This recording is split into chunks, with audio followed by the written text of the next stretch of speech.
Hood, that's Dwight. Dwight. What up? I was sick last week, so we didn't do a show. That sucks. Good now? Yeah. Well, that's good. A lot to talk about. Is there a lot to talk about? Well, NFL, a lot happened. Okay. We could go back and forth about games and whatnot, and we're going to. But since we skipped a week, we should just go over our usual topics. Le'Veon Bell still hasn't reported. Wait, what? I thought he was coming. Yeah. He was coming back 2 weeks ago, right? Ian Rappaport, who isn't his agent, reportedly spoke for him. Oh. And was wrong. No.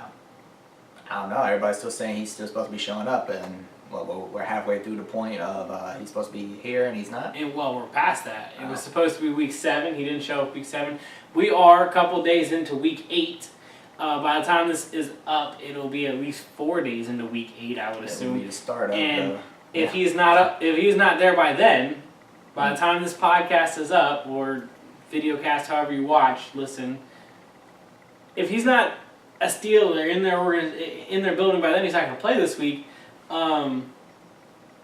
They're starting the second half of the season without him. So what you said is that we were right? I'm saying the player has yet to speak, and you were right about that because I asked you 2 weeks ago, how do you feel about it, and you said that he didn't say it, and I was like, all right, well, you're right, you didn't say it. And what have we based our opinion off of since he has said last year in the playoff game, or right before the playoff game, what did he say? I will not play for the Pittsburgh Steelers under the franchise tag next season. And we are in next season in week 8, and there's been reports that he's supposed to be there, and he hasn't been there yet because he did say last year, the last time we heard him speak, that he will not play for the Steelers in this season. I don't have to repeat it again.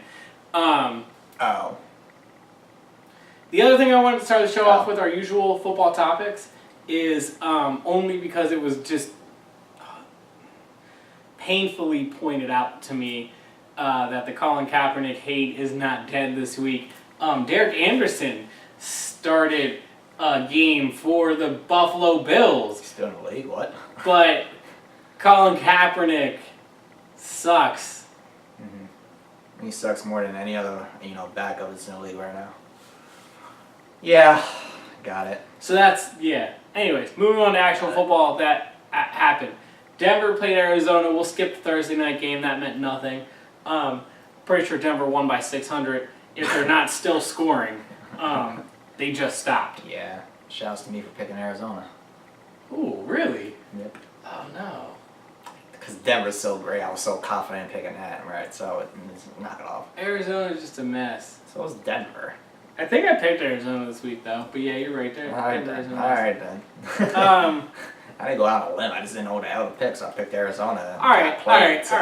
I could kind of see where you could go. Because Thursday night at home, yeah, all right. And Denver's not that good. Denver's not that good. I wasn't thinking. I was more I just don't believe in Arizona. The Los Angeles Chargers of Wembley Stadium in England at 9:30 got lucky because Tennessee and their coach and their quarterback, well, mainly their coach, on just a bad play call. I absolutely do, and I do this, and now that we do the show, I seem to do it more often. I don't like criticizing play calling in the NFL. I don't like doing it. I told you since the beginning, knock it off because you do. I have to. It's not that I like doing it, it's just, it's kind of common with what we're doing here. Doing it. What, like it hurts you personally? It doesn't hurt me personally, it's just if it sucks, it sucks. I can't say I would do a great job at that level of calling plays. Don't be that person. Either. Well, you never played a game in your life, so you shouldn't have an opinion. Okay, then what are you talking about? Well, then stop. I don't disagree going for 2. Then you don't need to put these pre-statements on these statements anymore, because you do. I don't disagree going for 2, like they did. I would kick the field goal or the extra point personally. I would kick the extra point personally. But if you're going to go for 2, especially after the holding, where you got only a half a yard now and you get to 2 points, run the ball. I mean, you really don't believe in Derrick Henry that much that you can. Yeah. Because I've dropped him from all my fantasy teams. I've been saying I'm going to. He's finally on the block this week. But Cut block.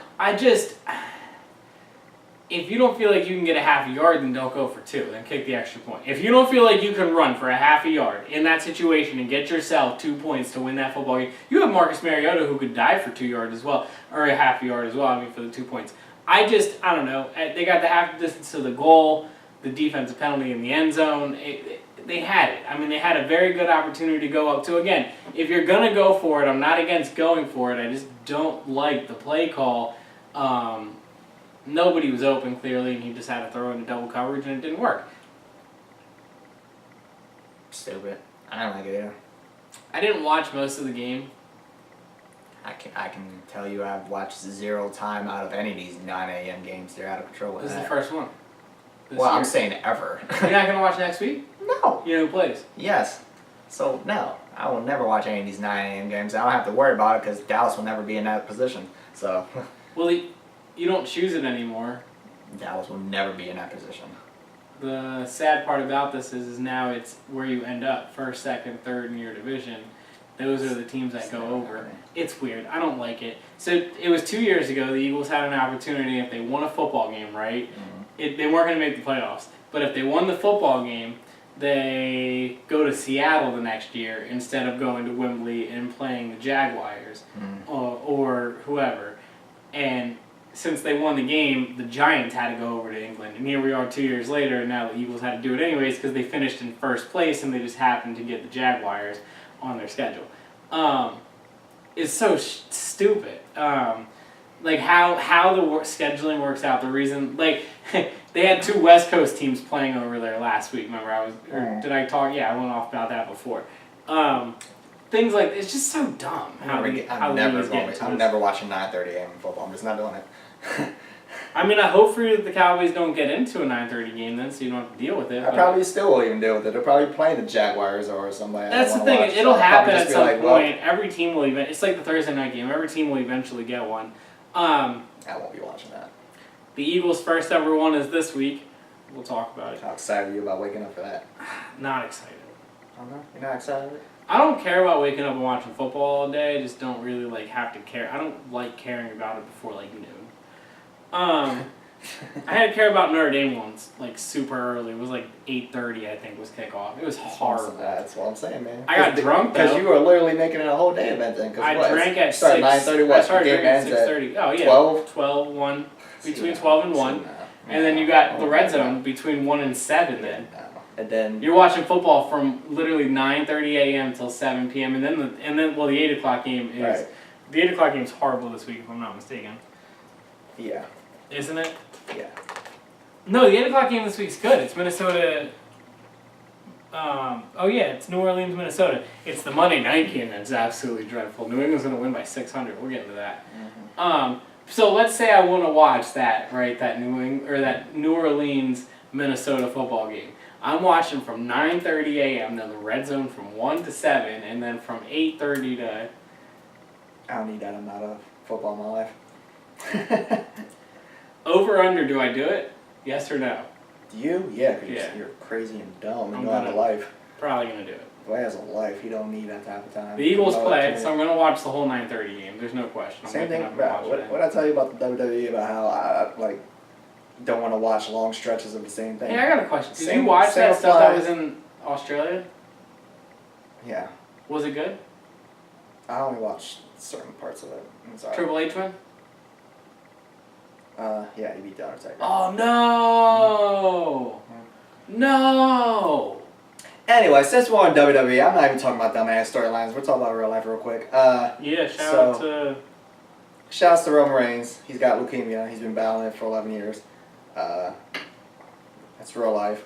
So shout out to him. That really sucks. How do you feel about him? So what happened that this is the turn that he had to stop wrestling? Wait, what? He said he's been battling for 11 years. It's picking back up and he has to go through treatments and shit. So he got it. It was under control, I guess. Got you. I don't know, right, but I got you. So he has to go and deal with that. But yeah, they're supposed to be coming into, now they're going into Saudi Arabia, which was that whole thing with Saudi Arabia right now, and that reporter that went up missing and dying. Yeah, that's the next big event. It's supposed to be going to Saudi Arabia, and now a lot of political stuff going on with that. All eyes on WWE. Are you going to do the event? Or are you not going to do the event? Still up in the air. They're still kind of fickle about it. They haven't really made a decision. There's people that have flat out, John Cena flat out said, I don't want to go. Daniel Bryan flat out said, I don't want to go. I'm sure there's many others. Apparently there is a list. They found the body and said it was an accident or something like that, but it's too late now. I haven't even heard that, but regardless, WWE's in a bad spot because they have this, apparently, I didn't even know this, they have this 10-year plan, apparently, or a contract with Saudi Arabia, and Saudi Arabia is throwing crazy money, which, by the way, this is why they're throwing Shawn Michaels. Shawn Michaels coming out of retirement, which he said he would never do first time in 8 years, because they want these stars. They want Shawn Michaels. They want Undertaker. Over Saudi Arabia? Hmm? So he's going to wrestle over there? Yeah. This is all they know. It's going to be DX versus Undertaker and Kane. It's a whole thing, man. This whole thing we've been missing. DX versus Undertaker and Kane. Is this a real life event? Because Saudi Arabia said, here's a shitload of money, and WWE said, Shawn Michaels, here's $1 million, and Shawn said, you know what, that's one thing I'm not going to turn down after all these years. So after 8 years, Shawn Michaels is coming back for a cool meal. I'm not mad at him. I understand. But that's where they're at right now. No, not mad at Shawn. No, this is where WWE's at now. They got all this money tied into the Saudi Arabia deal. It's a 10-year deal. He's going to be horrible. I don't care about that. No, he's not. He's Shawn Michaels. He's came back before after being gone for 5 years. He'll be fine. Regardless. WWE has, I'm not talking about the wrestling aspect, WWE has a hell of a situation on their hands right now. Do they go on with the event? Kane's going to fight. Or do we forget about the fact that there's a situation going on? I mean, they should probably. Kane's a mayor. Nobody gives a shit, but he's going to get a mill till. He's going to fight. Yeah. The mayor. Mm-hmm. That's why I asked. That's why he's going. He ain't stupid.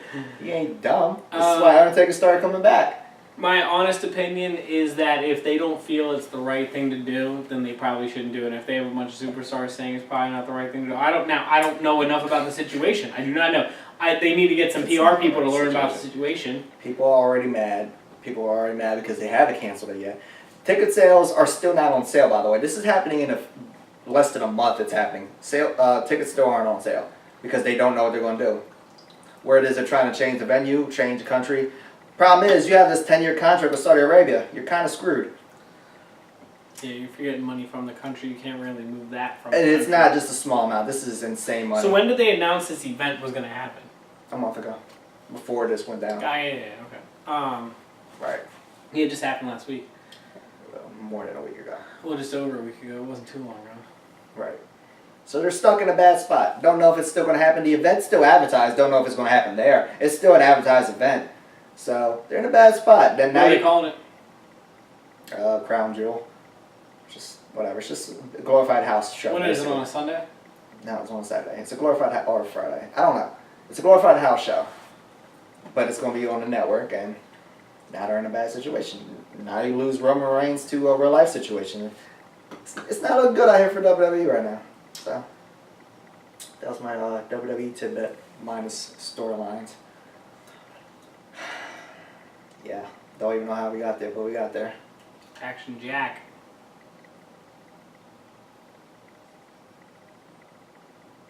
Who the hell's Action Jack? Nobody. No idea what this man's talking about. Just back to football then? I guess we're back to football. How do we get to WWE? I don't know. I don't know either.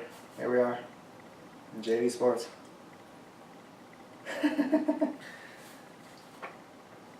We were talking about Tennessee and the Chargers, right? I don't know. Alright, well, moving on. Did you agree with the Tennessee call to go for 2?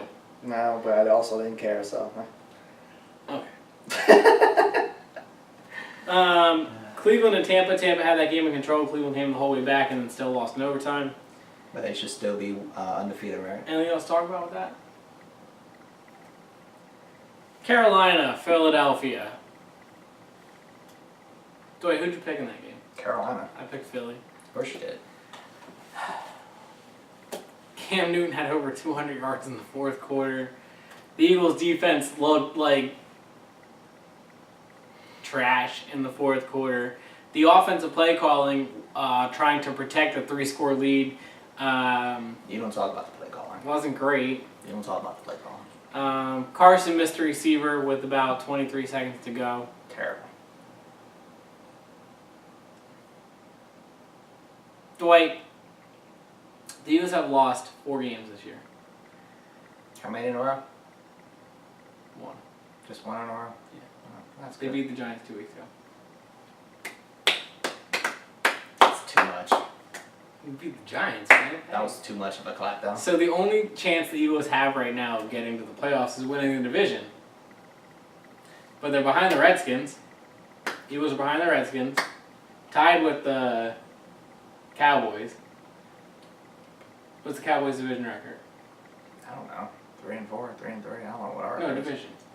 I don't know. I don't know who they've played other than the Redskins. All I know is the Eagles have only played one division game. We played the Giants first, so we're 1-1. Yeah. Right? Yeah. So the Eagles are 1-0. The Dallas is 1-1. Mm-hmm. So we'll still tie then, technically, because the Eagles haven't played enough games to even know how that would shake out. So the Eagles are about as average as Dwight said they were a couple weeks ago.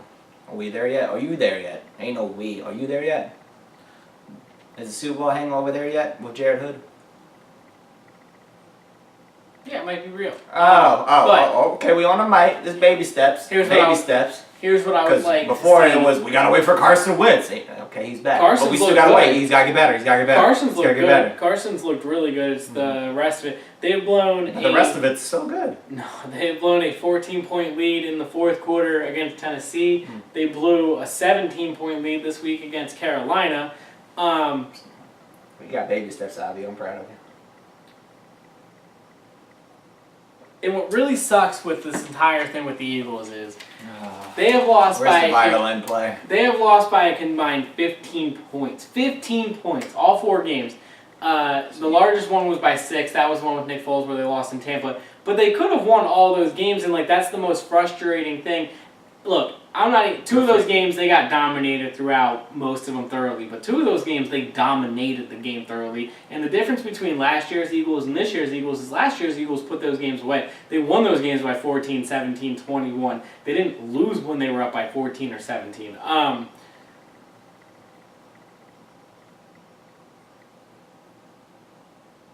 Outside of maybe 5 plays all game Sunday, Carson looked really well. And the thing I was saying about the play calling, they only really took off about 6.5 minutes, if I'm not mistaken, just under about 6.5 minutes, when they had the lead from the time that the fourth quarter started till the time that they got the ball and they were down 3 points. That's not really, that's not acceptable. There's 15 minutes in the quarter, so you could take, they literally could have taken off way more than that. They didn't run the ball particularly well. They had one nice run in the third quarter that made the average go pretty high up, but outside of that one run, I think their average was 2.4 throughout the entire game, so it wasn't great. I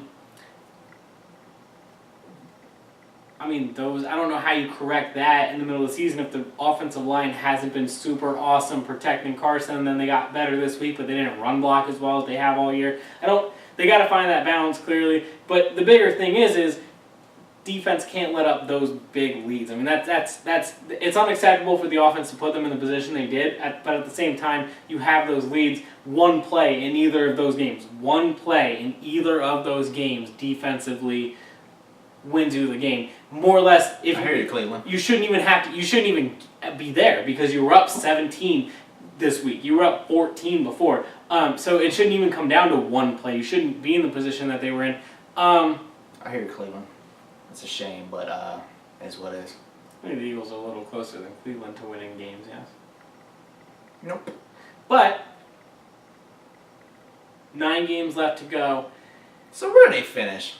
I think they still win the division because the division is not that great. Washington,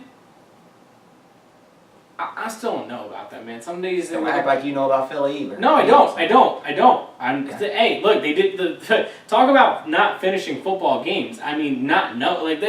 It's absolutely beyond unacceptable to lose the game the way they lost on Sunday. It is more than unacceptable to lose a football game in the NFL that way. You were up 17 points going into the fourth quarter. That is ridiculous. It is. So y'all the Falcons now. It's mind-blowing to lose a football game in the NFL that way. I just could not. Watching it happen and unravel, I was like, all right, Cam, and he's just throwing the ball for 240-plus yards in the fourth quarter alone. Carson had 5 incompletions, by the way. 5 incompletions the entire game. He looked really good, but just they didn't put the game away. And at the end of it, yeah, for sure. The interception, I mean, he was throwing downfield instead of looking for the underneath pass on that 3rd and 2 where he had Smallwood wide open. You mean the fumble? No, he threw it and it got bounced off a wide receiver's. Oh, I was talking about the last play. Yeah. Oh. Yeah, he had him in on that play. Did it go down as a fumble? I don't know. I was watching it out of bar. I was drinking. I don't know. It was a fumble. Oh, really? I was watching and I saw Smallwood. He got strapped. He got stripped. Carson Wentz got strapped. Stripped. I keep saying strapped. Carson Wentz. What play are you talking about? I'm talking about the last play of the Philadelphia's possession. Oh, then the play before that, then where it got batted in the air right off the receiver's arms. I didn't see that. The last play that y'all had, Carson Wentz got it batted off of him and it was fumble. Oh, yeah, all right. Well, the play before that, Smallwood standing wide open on the 3rd. Play before that, you got pass interference call that went your way, and then you were boosted up 15 yards, and then it was after the that. 3rd and 2 with 23 seconds left. Whatever. I don't know the exact logistics of it. Bottom line, last play, Carson Wentz fumbled. Yeah. Clutch. I mean, that play literally 0 time. It's not like he was standing there. No, it's not Carson Wentz's fault. None of this is Carson Wentz's fault. None of it. When you're up 17 points going in the 4th quarter, they should never even had the opportunity. I didn't expect anything out of the last drive. The fact that they got to the other side of the 50, I was like, all right, this is. So say they should just stop scoring. No. Carson Wentz should just stop putting up touchdowns after that. No, but the fact of the matter is, you were up 17 points. Like, Correct. It really does not matter. If that play happened in the 1st quarter, you don't even talk about it. Like, you're not even talking about it. And my biggest thing there is like, make the plays you're supposed to make before you get to that point. Correct. Their opportunity of winning that football game at that point was so little to none. So Carson Wentz gets no blame. That's what I'm trying to understand. I'm not talking about the fumble. I'm talking about being up 17, then not scoring anymore. He doesn't get blamed for that. The play calling until that last drive was not aggressive. They definitely went very un-Doug Peterson, which I didn't really expect. So I don't know if that's Carson not throwing it deep. I don't know what that was. If Carson's not throwing it deep, if they were not as aggressive because Carson was doing something, then yeah, Carson absolutely gets the blame. But no, the reason that they did not score more points in the 4th quarter was because they stopped being aggressive. And I don't know why, because the only thing that was working, because as we talked about, the run game was not working, was they were being aggressive. They were at least trying to get the ball 10 to 15 yards down the field. Okay. So I noted. They did throw a lot in the 4th quarter instead of running the ball a lot in the 4th quarter. They did have, I think they only had 1 drop in the 4th quarter, but it was probably the 2nd or 3rd quarter they had a couple of drops. But overall, like I said, I think they only had 5 incompletions anyways throughout the whole game. So yes and no. I mean, like I said, if he wasn't as aggressive in the 4th quarter and the play calls were still aggressive, then yeah, that's on Carson. There's no reason to not still be aggressive. I don't care if you're up 17 or not. If the play calling was just whatever, where they were supposed to go underneath, then yeah. Then it's a yes or no. Does he deserve blame or not? Blame goes all around. Does he deserve blame or not? Sure. I was just curious. I just want a straight answer. We'll give everybody blame. That's okay. I just want a straight answer. I wasn't even going to argue. If you would have said no, I would have just been like, okay. The first drive, he had he didn't hold on to the ball as well, and I thought that was... Now, they came back, obviously went up 17-0, but I thought that was a point in the game where the next, I think, 3 plays were runs. Like, they didn't put it back in his hands right away, and I would have liked to seen him just kind of go right back into it. So, yeah, I mean, things like that, where, like, if he's fumbling multiple times in a game, then, yeah, Carson Wentz definitely needs to... I'm glad you had this epiphany between the time we started this show and now, because earlier you were saying, we were talking before, you were like, I don't understand why he was getting any blame. Now you had this epiphany. I appreciate that. This is what I do. I provide Philadelphia epiphanies. But like I said, it still doesn't matter because we understand. You were up 17-0. Like that is the biggest thing by far. Sure, but he still gets by blame. Far. But he still deserves blame. Now people are going around. I'm not a knee-jerk reaction. People are going around trying to say they should fire the defense coordinator. Your thoughts on just firing a defense coordinator the day after that happens? This is the 2nd time it happened. They were up. I don't know the logistics of their defense for the entire year, so I don't know how bad it's really been. Just based off of I'm the idea of you were up 14 points one game, you were up 17 points in another game going in the 4th quarter, and you lost them both. Would you fire a defense coordinator based off those ideas? It's alarming, but no. It's something to look at, yes. I don't think they should fire him. If it happens the 3rd time, then maybe we need to do something. But agreed. Let's see. let's slow it up a little bit. It's alarming. Slow it up. I think that's the best. Yeah, I think that's the best word for it. I wouldn't just fire him the way that people are reacting and when they're saying because look at his tenure, look at his longevity. Yeah. How has he been? How were they last year? He's been great outside of 4 games last year. He had 4 bad games last year, and he's had 2 bad games this year. I mean, not great. So I guess last year they should have fired him. Right. Okay. Well. I understand what you're saying. So. It is more alarming this year because at the time it's happening, how it's happening. It's nerve wracking. If it's another week or two and it's still leaning towards that, then we got a conversation. Yeah. Sure. I think they go to London. I think they have a bye, and then I'm pretty sure that's almost not even fair going to London. But and then I think so you can I'd even disqualify the London situation. And I think you're playing the Jags though. That's the other side of this. Still, it's not London. Yeah. I don't really count anything. I think they play Dallas the week after, if I'm not mistaken. After your bye? Yeah. So you pay Jacksonville this week, bye next week? Yeah. You might. Yes, you do. Yes, you do. Dallas the week after. That's correct. That's correct. And I know that. It's Sunday Night Football. Yeah, I knew that when they play Dallas, it's Sunday Night Football. Mm-hmm. Well, all right. Yeah. So okay. So I'd say probably the Dallas game. See how things. You have to take the next 8 quarters as a whole, but yeah. See how we're going. I still don't just knee-jerk reaction to fire him because of the game, though. The way that people were acting. I do. Like I said, their offense didn't really help in the 4th quarter. That's another side of this. Like the head coach is the one running the offense, and I would have really liked to see them just be a little more aggressive because then it doesn't matter. Then the defense doesn't even get in that position. Anyways, Detroit, Miami. I picked Detroit, right? I was going into this game and I picked Detroit. That's fine. I really was like. Because you don't trust Miami, just like I don't trust. I don't trust Detroit either. But you don't trust Miami's faker. Dude, I stared at this Miami's game. faker. I stared at that game for a solid 10 minutes, and I was know who Detroit is. Detroit's a team that's gonna show up every now and then. Matthew Stafford's gonna put up 400 here and there. Miami's Garrett Blunt might put up 50 yards and 2 touchdowns. Right. Miami's the world beater apparently, except we actually know who they really are and. Right. They have like 40-some points. That's why we both picked Detroit on the road, mind you. So yeah, right. That's right. I'm glad we were on the same level on that. That's funny. We weren't even together when we did these picks. I was staring at Brock Osweiler the whole pick. The whole pick. I'm just like, ew. I wasn't even there. I didn't even think about it. I was like, I don't really like Matt Stafford, but I like Brock Osweiler. But Miami. So Mitchell Trubisky ran for 64 yards, but really it only ended up being an 8-yard run for a touchdown, and he still lost by a yard. Are we talking about the Bears now? Yeah, we're going to move on. I'm done with the... I was done. All right, just checking. New England, I picked them. I thought that it would be a close game, right, when I picked them? I picked the Bears. What? I know. I think it was more so just saying, because I've been saying it's done with New England. All right. I know. I like Trubisky, I do. I just didn't really... It has nothing to do with that, and I just believed in everything else. And I was like, they might just win at home. I didn't think it was going to be convincing. I thought it would be a low score. No, I thought it would be then close. Brady's blowing it out, blowing it open, and I was like, all right, stupid. So I kept saying I kept saying this is going to be a close game, but I had New England. I did not think it would be as close as it was. That was really, that was a good game. Yeah. Chicago hung in there, almost got it. Yeah, I picked Chicago. New England without Gronk on the road, that's a gritty win, I guess, right? That helps your morale as a team. Houston 4 in a row. They just beat Jacksonville. The biggest takeaway of this was Blake Bortles, Dwight's favorite quarterback. I'm surprised he wore a Ray Lewis jersey, not a Blake Bortles one today.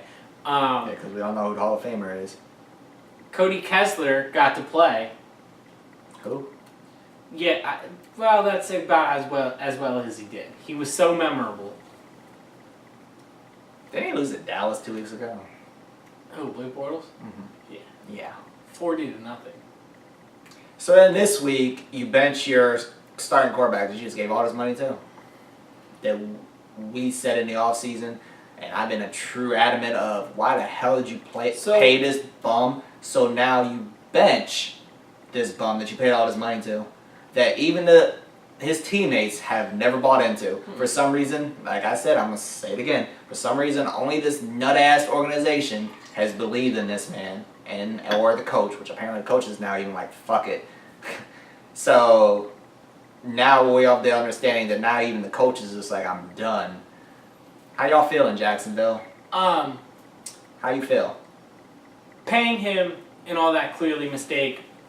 No shit. Like, we knew that the minute it happened. That's the worst part. Right. Moving on from that, the defense. The one thing you thought was going to be good this year. Ain't shit.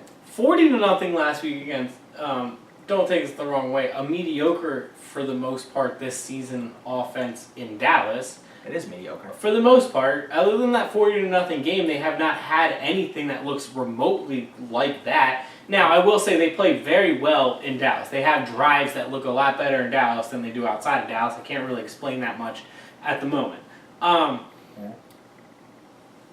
But the other side of it is I like Houston's offense. Don't get me wrong. Not this year, you don't. Still, even if you did like them this year, it's alarming to be beat up the way they were back-to-back weeks. By two Texas teams. Like, come on, man. Come on, man. I think the hype train's off in Jacksonville. Fournette's out.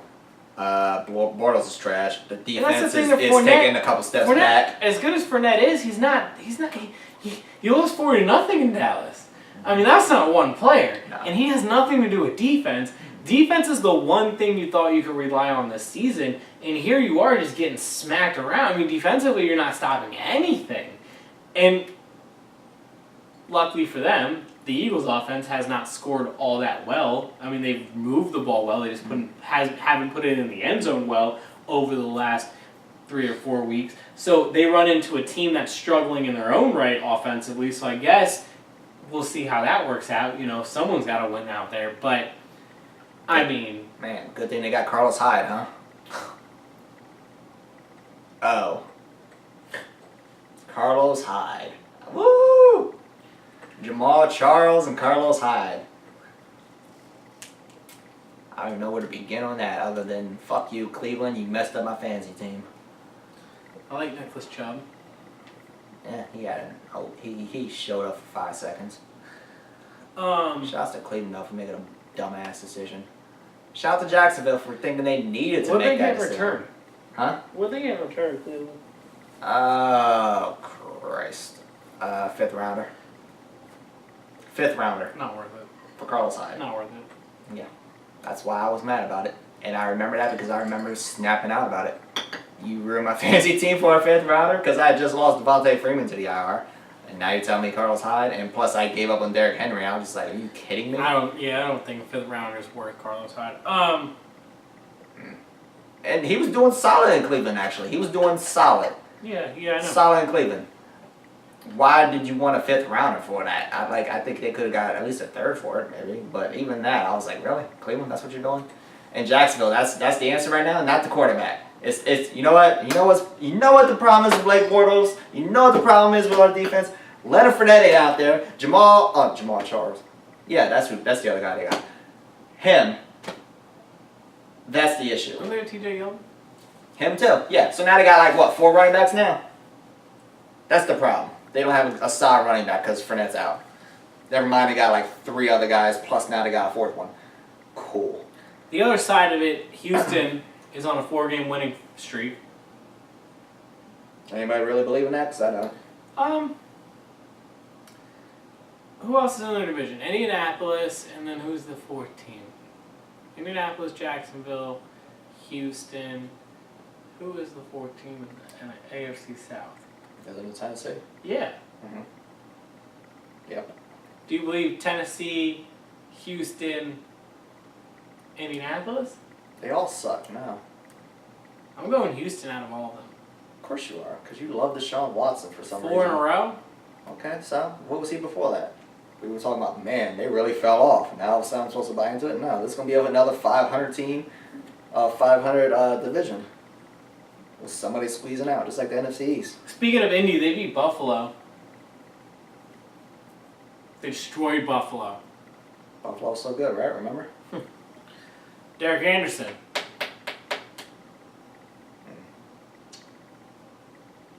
Minnesota went to New York to play the Jets. Pretty much dominated that game. Pretty sure it got close at the end, but I'm pretty sure they were thoroughly winning that game for most of it. Moving to the 4 o'clock games, New Orleans went to Baltimore. This came down to a Justin Tuck extra point. And for the first time in his career, he missed one. Shitty time, ain't it? That's mind-blowing. It's a long ass time. It's painful I like Justin It's Tuck. painful. Like, Man, that's personal. That hurts to watch. Knock it off. I like It him. hurts. Knock He's it a off. good player. He's Knock a good it off. guy. It hurts. Like, it hurts him personally. He might be the best kicker of all time. Knock it off. It hurts. He said it hurts. That's the most unclutch thing I've ever seen him do. He's won so many games. Yeah, I mean, it sucks, but He's I mean, never missed an extra point. he said it hurts. I ain't going that far. I thought it was funny. Oh man, no. Like, why not? Like, it is funny. Of all the kicks, it Of has all the to people. be right. It has to be an extra point, game winning or time, whatever the hell it was. That's what you missed. That's funny to me. It don't hurt. I mean, it hurt. That hurts. So no, fuck that. That's funny.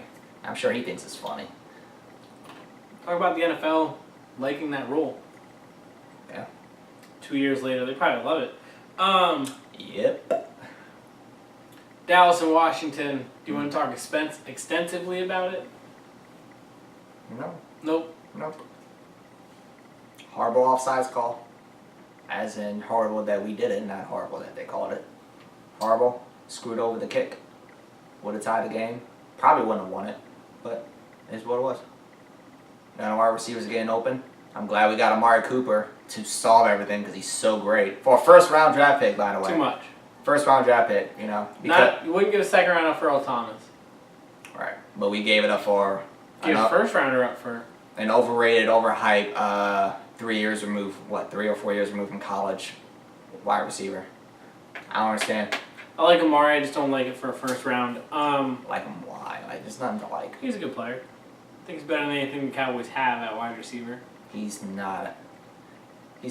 wasn't worth it, and he's not that much better on a depth chart. He's not improving that depth chart that much. I don't understand who thought that that was. Then a first rounder? No, but he's better than anything they have. Here's my thing. Tavon Austin was supposed to be the answer. Allen Hurns was supposed to be the answer. He's better than both of them. Sure, maybe.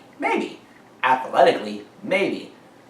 My point is, then you got Cole Beasley, now you got him. That's 4 wide receivers. Who's sitting? Because supposedly these other 2 were the answer. Cole Beasley ain't sitting. You gave Amari Cooper for a first rounder. He ain't sitting. So who of the other 2 that was supposed to be the future is going to be sitting? I'm assuming Tavon Austin. That's just a guess. So my point is, so what? We're 5 weeks in, 5 games in, or what? Week 8, so 7. We're 7 games in, and we already gave up on at least one of those wide receivers that was supposed to be the future. But I'm supposed to believe somebody that hasn't really done shit in Oakland. He's supposed to be the answer in Dallas. Got it. What a waste of a first rounder. Especially because we're going to be a bottom tier team as it is. We probably could have used that. Or we could have used that, ain't no speaking of, we could have been using that on Earl Thomas, who begged you to pick him up. No. Alright, so what Dallas did, I don't necessarily agree with because it's so early in the season that if they end up going the wrong direction and not up, you really hurt yourself on losing your first round pick for Amari Cooper, who, like I said, I think he's better than anything they have, but I would not have traded a first round pick for him. Even if the Eagles need a wide receiver, I definitely would not have been happy if they traded the first round pick for him. I was going to go to Oakland. My side of this from Oakland, right, getting the first round pick, they have 4 from Chicago, 1 from Dallas, 1 of their own. So they have 5 first round picks over the next 2 years. Trust the process? I mean... One of those gotta be Khalil, huh? No. It's almost impossible to think one of them would be Khalil. The other side of this, I would like to point out, with Oakland, have you heard the story of the locker room being divided because they were upset that he cried last year after he got hurt? Who cried? Derek Carr. He broke his leg. Remember when he broke his leg? Maybe last year or the year before. Remember when he broke his leg? Mm-hmm. And they were going to make the playoffs, and they were 13-2 at the time. Mm-hmm. And it was the last game of the season. Mm-hmm. They were going to be the 1 or 2 seed. Mm-hmm. Well, he broke his leg, and he cried. He clearly cried on TV. Like, it was just, he was holding a towel in his mouth, and he cried. He was upset. And look, I understand. It's an emotional time. Not only did you just break your leg, your season's over, and everything they put into this is about winning the Super Bowl, and you are now about to enter the playoffs and have a decent opportunity to maybe go to the Super Bowl and win. You just broke your leg, and now your team won't do it. Mm-hmm. So he cried. Okay. And apparently the locker room, according to LaForia, do you know what I'm talking about? Who? What's his name? Pro Football Talk. I don't listen to that garbage. I'll be honest, I'm not a huge fan of the guy who reported it. He's claiming that the locker room is divided because he cried, and then apparently Derek Carr decided to claim that he didn't cry today. Now, I haven't looked up the video, but I vividly remember this man crying. And it's okay. I don't care that he cried, but don't start denying that you cried, because I remember him crying. Like, I remember him crying on the sideline, like getting carted off. Why is this a story? I don't know, but they're trading all their players away. This is a story. Is he crying now? Well, okay, but if they have a divided locker room, which would, by the way, if a grown men are divided over this quarterback crying or not because he didn't, because of what happened, you're ridiculous for being mad at him for that. He just put everything that he has into it. I kind of don't believe that. Huh? I kind of don't believe that. I kind of don't believe it either. I kind of really don't believe that. He claims he didn't even cry, and that's kind of the most frustrating part about it, care. because that's what the conversation's going to turn into. That's why I said that's the most frustrating part, because I don't care either. Whatever. Trading away look, they have picked since 1997, right? In the first round they've only picked 2 All-Stars. They just traded away the second one that they picked. Like, they have not done well drafting, and they traded away the 2 best players that they've drafted for a bunch of draft picks. It does not sound great for a franchise who just put $100 million, $10 million a year, in a guy who is now 1-6. I don't know. 1-5, whatever it is. You said trust the process. That is a very Philadelphia thing to do, to trade people. Is that where they're at right now, though? That's why I joked about it. Is that where they're at right now? They're just trusting the process at this point? Yep. There's nothing else they can do. Mm-mm. That's a very Philadelphia thing to do, to get rid of talent. You're right. Hey, shout out to Amari Cooper, because Oakland was just on a bye, and now Dallas is on a bye. So back-to-back weeks, this man's getting paid his NFL paycheck without having to play any NFL game. Great. Not a bad life.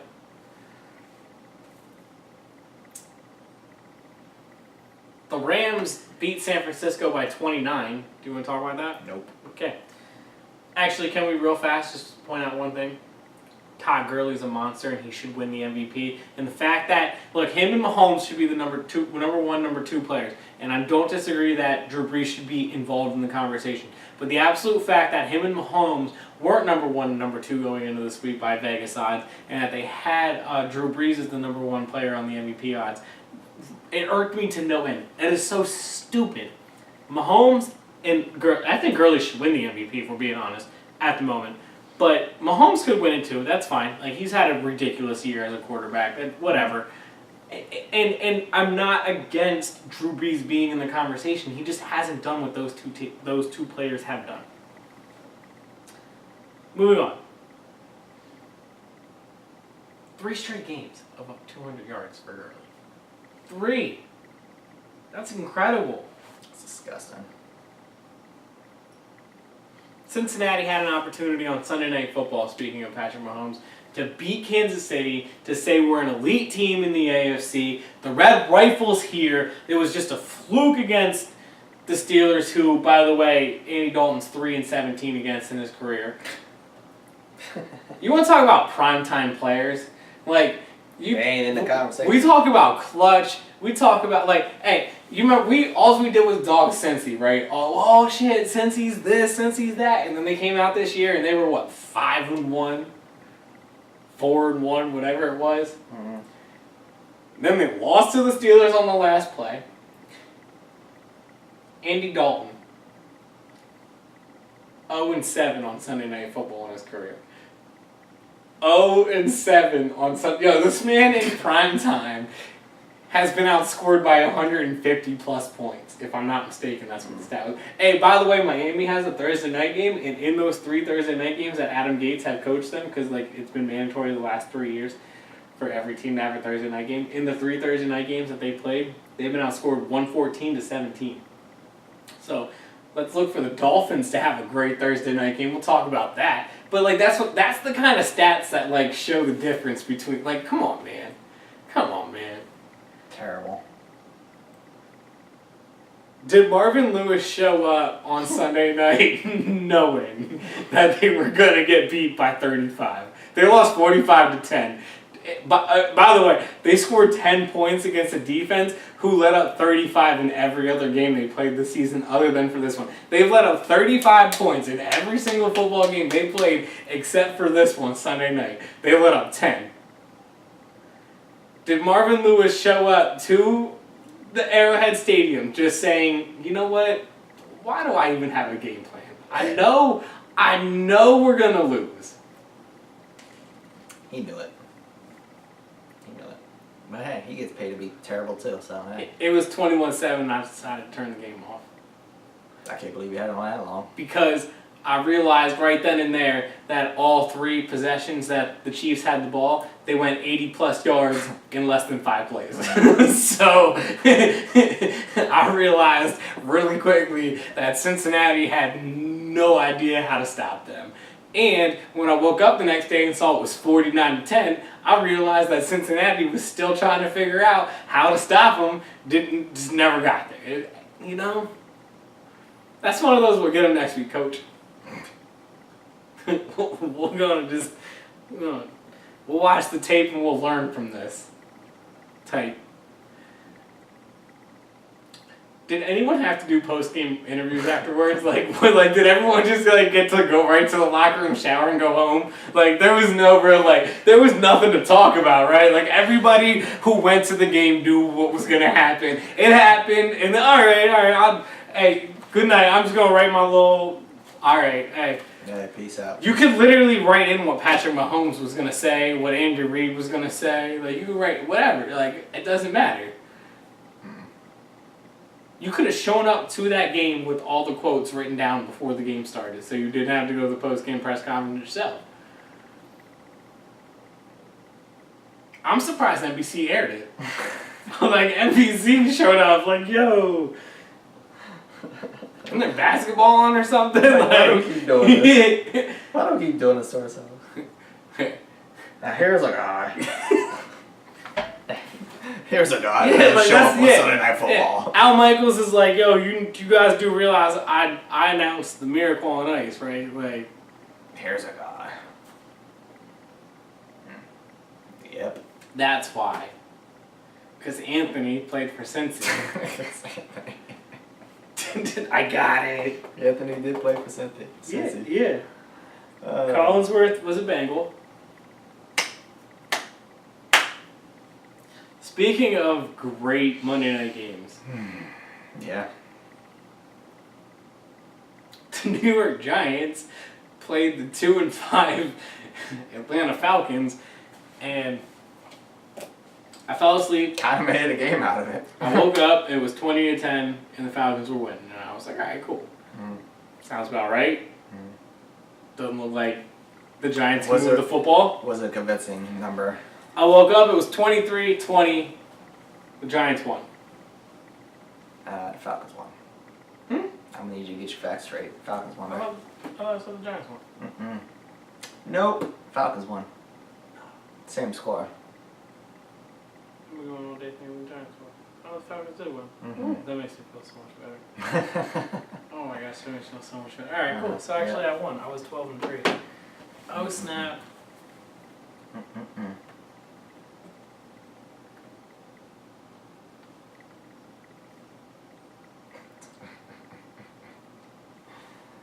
Oh, I feel so much better about that. Cool. Alright. Well, I thought the Falcons won. I thought the Giants won. The Falcons won. That makes me feel good. Shows you how much I was paying attention when I fell asleep. It was a convincing win. That's what I'm saying.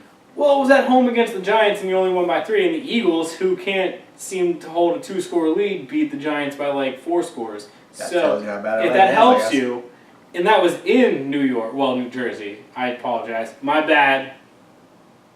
I know you guys don't actually play in New York, New Jersey Giants. Didn't want to disrespect them.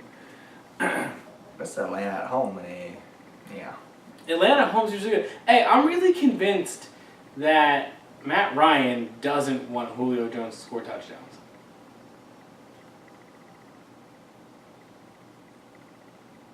Is it weird to you that like this man like alright, I thought last year, maybe it's just teams are double covering Julio, blah blah. But like it eventually becomes kind of a trend where like this dude's just never in the end zone. Yeah. I don't know. I haven't looked at it. I don't know. AB gets in the end zone a decent amount. Odell gets in the end zone enough. Maybe Julio just ain't elite. But Julio gets everything except the touchdowns. He gets the catches and he gets the yards. The yards are there. I mean, his yards, I think he's 3rd or 4th in the league this year in yards. He just only has like 2 touchdowns all season. That's weird, but where Odell has 4 or 5, and Julio only had 4 all last season. All last season, he only had 4. That is a very it's odd. It stands out. I don't know if it's a thing. It stands out in comparison of he gets the 75 to 120 catches a year that the elite wide receivers seem to get throughout their career. He gets the 1,000 to 2,000 yards receiving. Like he gets the big numbers, just except for touchdowns. I don't know. It's something that stands out to me. And watching the game, I've only watched 2 of their games this year. Obviously the Eagles game, and I didn't really watch this one. But it just seems like they seem to get him the ball everywhere else, and I don't know. It stands out. It's weird. I don't know if it's really a thing. So. Anything else from the NFL you want to talk about? Nope. Quickly, What's up? college football. Ohio State lost. The reason I'm excited about that puts Notre Dame guaranteed in the top 4. Yeah, fake hope. As long as they win out. Only a couple games left. They play Navy this week. That's one that you don't expect to lose. Bama, I think, not this week, the week after, plays LSU. That's their biggest test. Bama has rolled everybody they played. If they roll LSU, we'll talk about it next week. Florida plays Georgia this week. The winner of that is most likely your 5th or 4th team in the playoff, depending on how it shakes up with Notre Dame, Alabama, a couple Clemson, a couple other teams that are in the mix, right? So, but you figure the teams on the outskirts, the Floridas, the Georgias, they play each other this week, Florida and Georgia. So one of those teams will definitely be out of the conversation. The other team will be right there on the outskirts with the Ohio States and the Michigans to maybe be knocking on the door if somebody were to fall between now and then. Clemson, I mentioned them. They're a team that I like. I think Notre Dame, Bama, and Clemson are 3 teams that they control their own destinies, and I think that they can absolutely all be in the playoff at the end. Oklahoma is another one of those teams knocking on the door. I do like the way they have played overall. I think that they are as good as Florida or Georgia or Michigan or Ohio State, one of the teams knocking on the doors on the outside of the 4. I think that they are one of the teams that could be thrown in the mix. Clearly we all think Bama, and I'm not different than anybody else. I'm thinking that Bama is far and above better than everybody else. Another thing really fast, the World Series starts this evening of the podcast or video, whatever. I'm picking Boston. I've been talking about everybody. Right. I've been talking about Boston all season. Boston and the Yankees. I talked about them both all season. I thought that Boston was just super dominant. I told you about how the AL was so great, and what turned out to happen that I didn't expect to happen for the NL was I thought the Dodgers were going to basically be able to kind of go through it pretty easily. They got beat up. They had to go through a 7-game series. I thought the AL was where the Dodgers had their best chance watching. They would have had the Astros or the Indians or the Yankees or the Red Sox beating each other up to get to the World Series. The Red Sox really had a pretty smooth path compared to what you would think they would have had to have. And they were waiting on the Dodgers, and the Dodgers ended up having to play a 7-game series against a good Brewers team. I wouldn't have minded seeing the Brewers in the World Series. I don't like Brian Braun, though, so I definitely didn't want to see them for that reason. But other than that, I like the small town market. I like Craig Counsell, the manager of them. I like the idea of, look, he really wasn't the idea is 20 years from now in baseball, we're not going to have starting pitchers. We're just going to have baseball staffs where you pitch for 3 batters, you pitch for 1 batter, the starting pitcher pitches for 2 guys, whatever. So he actually was doing that. Like throughout the entire season, he had a guy pitch literally the first batter, 1 batter for 2 games. He did it twice. I didn't mind it. It was different. It kind of makes the games a little longer. That's annoying. But other than that, I really, whatever. Like, it was fine. The Brewers were fun lineup, and I thought they had a good pitching staff. I do think that the Dodgers were better overall. I've been saying that for a while. I thought the Dodgers were going to represent the NL. I thought Boston was probably the best team in the AL. And clearly Boston is. Like you said, everyone's picking Boston. Boston, Fenway, Dodgers versus Red Sox. The thing that disappoints me is that the sports aura around that just doesn't feel as special as I feel like it probably would have, 30 years before I was born. Like, it's just baseball was such a great, pure thing, and now no one really seems to care about it, or at least not on the level of football and basketball. This is 2 marquee franchises in the sense of historical marquee. Like these are the Red Sox and the Dodgers. I mean, we're talking about the history, 100 plus years for both franchises. And this isn't the first time they met in the World Series. So that's pretty exciting as well. I mean, they met in the 80s. Personally, just as a baseball, as a sports nut and as a baseball fan, clearly, I'm excited just on the understanding of who the franchises are. But I think the Red Sox are probably going to win this one pretty easily. They have a much better pitching staff overall. They have a deeper lineup. As good as the Dodgers are pitching, as good as their lineup is, the Red Sox have one more both. Every time you get to that step, the Red Sox will have that one person there. And their bullpen has been absolutely dominant in the playoffs, and that's you didn't know because they were young. A lot of them didn't pitch before in the playoffs, so you never really know until you get there. Kershaw's been great, by the way, at home, but he's been great in the playoffs. But the Red Sox have just had it throughout the entire. It doesn't matter where they're playing, who they're playing. They've destroyed the Yankees and the Astros, who are much better than I think the Dodgers, or as good, if not much better. NBA? Anything other than the fight that you want to talk about? Nope. Okay, so the fight. Lakers are at garbage. Wow. 3 games in, no panic. Oh, okay. You want to talk about the fight? Sure. Do you think Rondo spit in Chris Paul's face, yes or no? Yes or no. The evidence is there. He did. It took a minute for me to see. I think he did. Ain't no if. Did you see the one where they zoomed in about 12 times? It still took me a minute to see it, but yeah, he at least motioned it. So regardless, but yeah, I saw something fly out of his mouth, and that's disrespectful, disgusting. Yeah. That's mud out here. That's what LeBron wanted, because they ain't ballers, but he got these thugs out here. Which cool. You need some rollers like that, but that's a whole nother level. It's disrespectful. Chris Paul is a bitch for not swinging on him. And I'm not even just saying him actually. I don't understand these dudes that put their finger on somebody. If you're putting it in his if head, you're doing right? this, If you're doing all he, that, put it above his head or next to his face or whatever. If you're poking somebody at that point, just swing, and my man just spit on you. Not only did he spit on you, he swung on you and connected. And what did you do? You put your finger in his face? Come on, man. You should have knocked Rondo out. Right? That was a bitch move, Rondo. Rondo should not have done that, clearly. He should have done that. I think we're all in agreement there. Ingram's a bum for pushing. I was just going to ask. What's his name? For Harden. What did he push Harden for? I don't know. I still don't know. I've watched it over and over and over, and I actually was watching the game itself. I happened to get up. It looked like Harden was kind of taunting a little bit, but it wasn't even that serious. Ingram. Right. And Ingram just got immature for 5 seconds and pushed him, and I was like, really? I watched the game itself, and now I'll be honest, I was up doing something in the kitchen when the fight itself broke out, so I got out in the living room as Rondo and CP3 were jawing. I didn't see Ingram push Harden live, but the entire game, it didn't look like Ingram was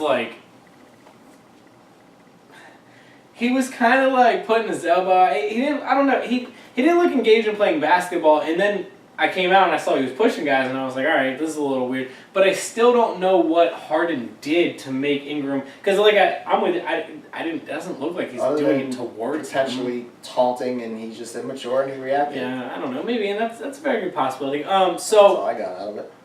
Yeah, but Rondo shouldn't have spit. That's disgusting. You're a piece of shit for that. The whole thing just He's a piece of shit for that. Rondo's a piece of shit for that. It's a bum move. So Shouts to Lonzo because now he gets to start again. Yeah, I guess we're back on the Lonzo experiment. Cool. I was gonna say we abandoned it. Rondo gets 3 games, right? I don't remember. And Ingram gets 4, and I think Chris Paul got 2.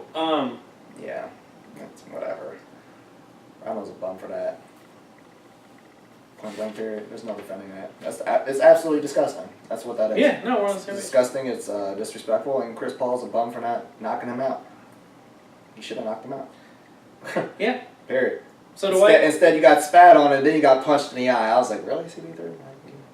And Rondo's a bum for even lying because he was adamant that he didn't do it. Yeah, he kept saying he didn't do it, and I think he did spit on him. He did. Ain't no if. You know if. I'll show you the fucking Rachel Nichols thing that she posted because she snitched out on him. But that's the video they sent the NBA.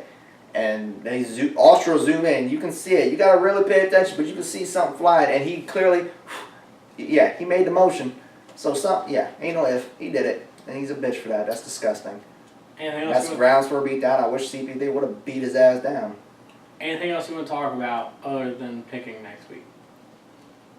Stop sucking, LA. You're on 3. It's unacceptable. I don't expect you don't gotta be 3-0, but come on, you're on 3. Going to overtime, you lost by 1 point to the Spurs. It was like 142 to like 143 or something insane the other night, last night. So come on, let's just start closing one of these out. Let's get a W. Let's get a W out here. Shout out to the media for overhyping LeBron's home opener, by the way, because that was out of control and ridiculous. You would have thought we were in the finals. Yeah, it kept counting it down. That was unbelievable. I was watching one of the football games on ESPN at like 2:30, and it was literally LeBron's home opener countdown. I was like, why are we counting down LeBron's home opener? Then we had a pregame. Then we had it looked like we were in the finals. I was like, did you watch it? I watched through halftime, and then halftime I went to bed. I wasn't watching the whole thing. I didn't watch the pregame or anything like that. I was watching college football. Didn't deserve the hype. I tuned in right as tip-off was about to happen. It's game 2. Relax. I tuned in as they were about to tip. It's game 2. Relax. Dwight, 2 weeks ago when I was sick, I went 10-5. Last week I went 12-3, so I'm 67, 39-2 overall. What did you say? You're what? Overall.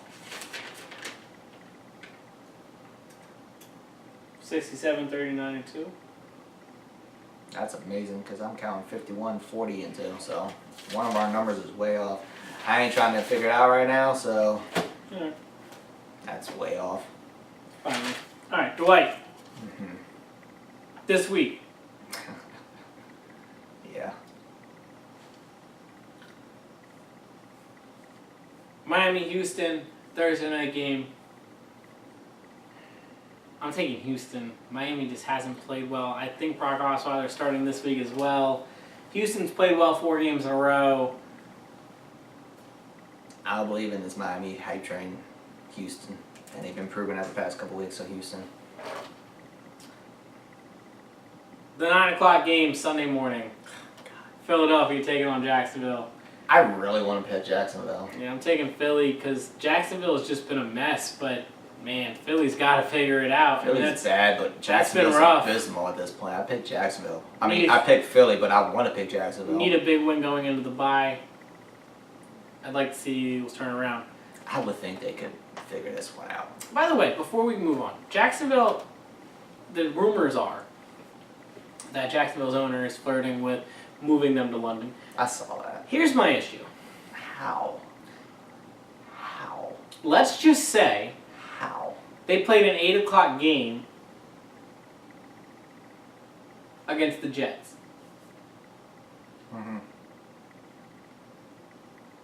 That's 4 a.m. London time. That's what I don't understand. You can't do that to a football team. You can't have somebody traveling every couple of weeks. The one year that they have to play twice on the West Coast against the or 4 times on the West Coast, right? Two AFC West teams and 2 NFC West teams. Let's say they got to play 3 times on the West Coast, right? Once in Dallas, once in Kansas City. So let's say 6 of their 8 road games, or let's go with 4 of their 8 road games, right? Because I guess 3 of them have to be in division, which will be on the East Coast. But let's go the rest of them, right? Let's go 5 of their 8 road games are mid to West Coast time. That puts them at the earliest starting time, if it was in Dallas or Kansas City and at 1 o'clock. That puts them at 8 o'clock p.m. their time, right? All right, that's all right. But what if they play 4 o'clock time? 4 o'clock our time. That's like 11 p.m. 6 is like 1 a.m. The Super Bowl literally kicks off at 1 a.m. their time. Imagine that. Let's just say the London team gets to the Super Bowl. Now we're playing at 1 o'clock their time. Their fans now got to stay up till 1 a.m. to even start the football game. Their team, who has body clocks adjusted, are now at 1 a.m. playing the biggest game of their lives. None of them are actually going to be living out there. I mean, come on. So, yeah, I don't see that happening. I can't see that happening. I think it's a horrible idea. What we going to do to San Antonio road trips? Like, how are they going to do this? Right.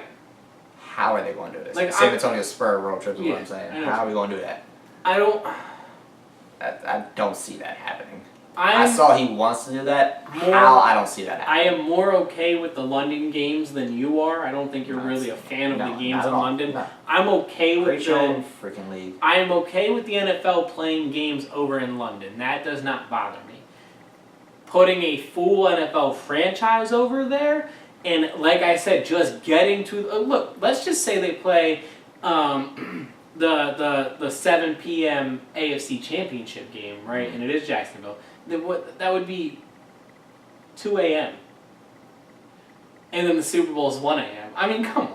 Somebody has to travel then to England. Or to your point, we're playing the AFC Championship at 1 o'clock in the afternoon because the Colts have to travel to England, or the Steelers have to travel to England. I don't like it. I can't see that happening. Not fair to either squad. No, it's not. And like I said, ain't nobody on that team gonna be living over there, so you just gonna mess up people's living situations over here, mess up their family life. That's just not cool. I just had to get that out because people ain't picking up and moving out there. The rumors of that have trained a lot higher and more over the last couple of weeks, and I just wanted to talk about it. Just like Le'Veon Bell coming back. Yeah, you know, but I just want to talk about it because I come on, I don't see that happening. Denver taking on Kansas City. I got Kansas City. Denver has had 11 days to prepare. I still think Kansas City at home, the way they've been playing. Yep, I pick Kansas City. They're a better team. Washington taking on the Giants. I took Washington. Speaking of better teams, I took Washington. I took Washington as well. The Giants owner came out. Washington can go up 2 games. The Giants owner came out last week and said Odell needs to shut his mouth and just play. Well, okay, LeBron, you should just sit down and stop. My thing is that you own the team, not the players. Mm-hmm. And you put a microphone in their face 5 days a week for 3 hours. What do you expect? And you put Eli Manning out there as your quarterback, and you don't expect the guy who just signed a 5-year deal to step up and say, hey, I want to be the voice of this team, and I think we need to do better as a unit, as a team. I need to get the ball more. We need to get a better quarterback in here. We need to get a better offensive line. We need to get a better defense. Because he was lying. How far off? No, he didn't even say those exact words. He said it a lot nicer than the way I'm putting it. If he would have said all that stuff, though, how far off would have he been? Like, the owner can tell him to shut his mouth all he wants, but what the owner really needs to do is just calm down and go get a better GM. Yeah. Who needs to go get a better quarterback? Who needs to go get better? The only thing that the Giants have done right, other than drafting Saquon Barkley over the last 2 years, is sign Odell to a 5-year deal. Like, that's it. And now you're criticizing Odell for coming out and being like, yo, this isn't good. He said it a lot better than I said it, by the way. Unreal. Taking Washington as well. Tampa Bay taking on Cincinnati. I just clowned Cincinnati for a long time, but I took Cincinnati too. I wouldn't be surprised if they lost this game, but Tampa Bay just can't figure it out. Ever. I got Cincinnati versus any quarterback Tampa Bay wants to try to throw out there. Agreed. Seattle taking on Detroit. This one stumped me for a while. I took Detroit, but I wasn't super excited about it. Yeah, I was leaning towards Detroit, but I'm taking Seattle. I just feel like Seattle can do it. I really do. But I took Detroit because I think that Detroit's offense, if they can stay as consistent as they were last week, they put up 40-plus points. I think in a shootout they win. The Jets taking on Chicago. The Jets are up and down. 1 week they're really, really good.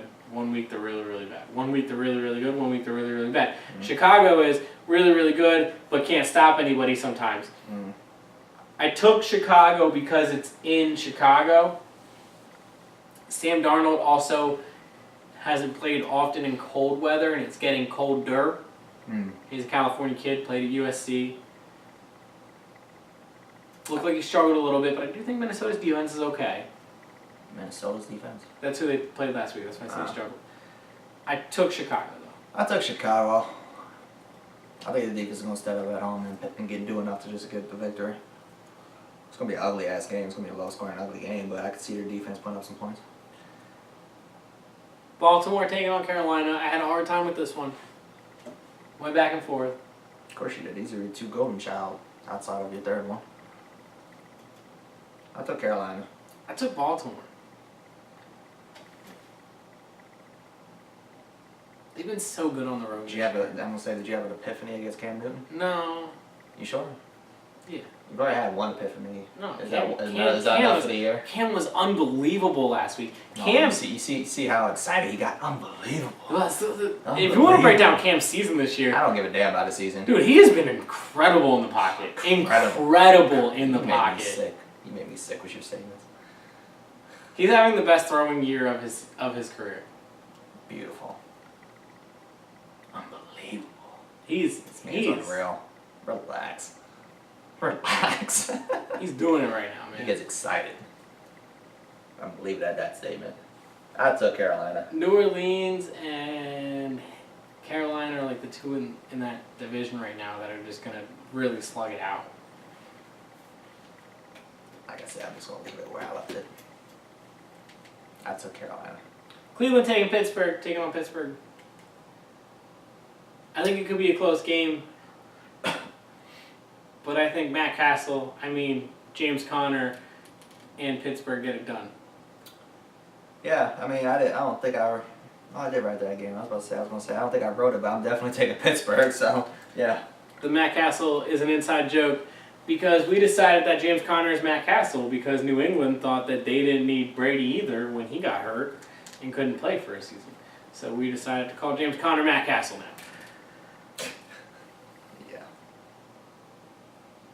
Wrong for that? Well, he won 10 games, and this is one of the 10 games that Matt Castle will win. Indianapolis taking on a broken Oakland team.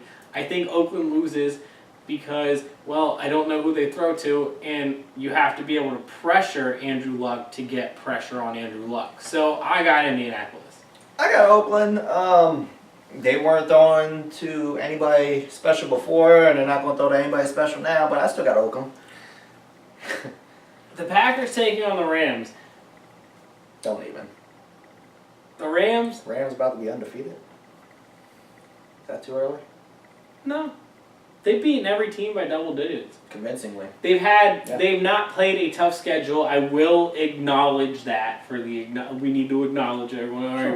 Sure. But you can't play anything but the schedule in front of you. And the one thing I will say is the difference between every Eagles team I saw and last year's Eagles team was just rolling up on teams. Like, they were rolling up on teams. This Rams team is making last year's Eagles teams look silly. The way they're they haven't played in one close football game. In the one close football game they did, it was a Thursday night game, and it got unclose in the middle of the fourth quarter because they went up by 21 points when they were up, 55 to 30 something. Like, they just, if they need to score 55, they can pull it out. And that is the difference between them and anybody else. They have also a good defense overall, it seems like. So, yeah. Nothing against Aaron Rodgers. No, but he ain't going to LA and beating that team now. Not by himself, he's not. And 9-point there's underdogs. nobody I can, not even Tom Brady, not name whoever you want to name. Right I now? can't see anybody. Yeah, I mean, you're going to have The to argument is probably Kansas City, but yeah, okay. that's the argument. Kansas City That's can put it. points That's- up. That's it. But I think that the Rams could put way more points up than Kansas Sure. City against Kansas City's defense Sure. if you're going matchup-wise. Right, sure. But other than that, what's the argument? Other than a other than you get to the postseason, there's a pick six to end the game, and it's just over. Other than a fluky situation, like I can't see anybody beating them straight up, convincingly, is what I'm trying to say. Like I can't. We've seen every team in our lifetime lose. We've never They're had going, and anything, right, but- and they're going to. but- I said the right. undefeated thing just. No. But they're going like, to. And there's always a team at the beginning of the year that we're like, oh my gosh, they're crazy good and they're different and they're gonna do it. But this is literally, we haven't seen a team do this. And we've said that. I've said that since the summer. That it was like, Right, man, right. this team on paper is But just what they're doing, insane, right? But now they're backing up that this team on paper. I said give them the trophy, and right now I'm sticking with that. Give them the trophy, because like I said, other than a fluky play that's going to happen, potentially, straight up, right? I don't know who the hell at this point is going to beat them. And if they continue the way they're doing it, everyone's gonna have to go to LA. Yeah. To play. Mm-hmm. San Francisco taking on Arizona. Colin Kaepernick, I advise him not to watch this game because he's better than both quarterbacks starting and both quarterbacks backing up. So you got his former team or his team that's not going to be his new team? I got the team that's not going to be his new team because they had 11 days off to prepare. Me too.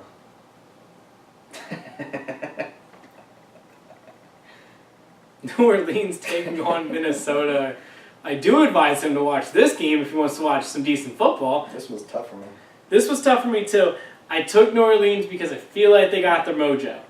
I hate going against Drew Brees. I take Minnesota. The only reason I took New Orleans is because I don't know, sometimes things just happen for teams, like things just go their way. And Justin Tucker missing a field goal really makes me just kind of scared that like I'm going to miss that New Orleans train. I think that they can do it. At least for right now, they got something going on out there. Minnesota lost at home to freaking Buffalo. So, Right. But that's because they were overlooking them because they had to play the Rams. Right. So, I don't know. I just think they're going to squeak it out. That's all. I'm not convinced that it's going to be a blowout or anything, but I think they'll squeak it out. And that hurts me. Well, there's that word I don't want to use. It irks me, let's put it that way, that I'm going against Drew Brees, but yeah, no. If you need to know who Dwight and I are picking on the Monday night game, just go back to the first segment where we talked about how Colin Kaepernick's better than Derek Anderson, the Bills quarterback. Let's go back to week 1, show 1 of JD Sports, and you haven't been paying attention if you don't know who we're picking. Yeah. Even better. I think it's very clear as day what we're doing there. Buffalo. Only if Rex Ryan was the coach. Got it. Which is Dwight. I thought we brought it this week. Well, yep. I'm excited to bring it back next week. Mm-hmm.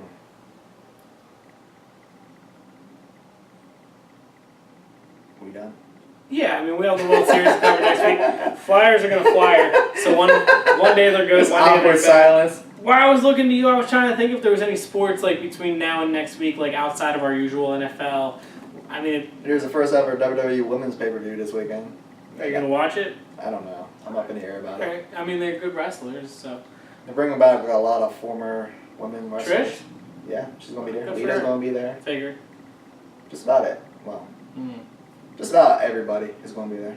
So, I mean, it's cool. Shouts to them. I don't know how long it's going to be of a show. I don't think it's going to be that good of a show overall. I think you'll have maybe a match or two that's going to be cool, but It's cool they're doing it. yeah, cool, I guess. Where's that? Do you know? I do not know offhand. No, it's in the United States. I know that. It's not like they can't go to, well, yeah. They're not going to any country to go. Let's put it that way. Yeah. Let's leave it at that. So, Dwight, Mm-hmm. we'll have that plus more to get into next week. Thanks for watching Daily Sports. Believe that.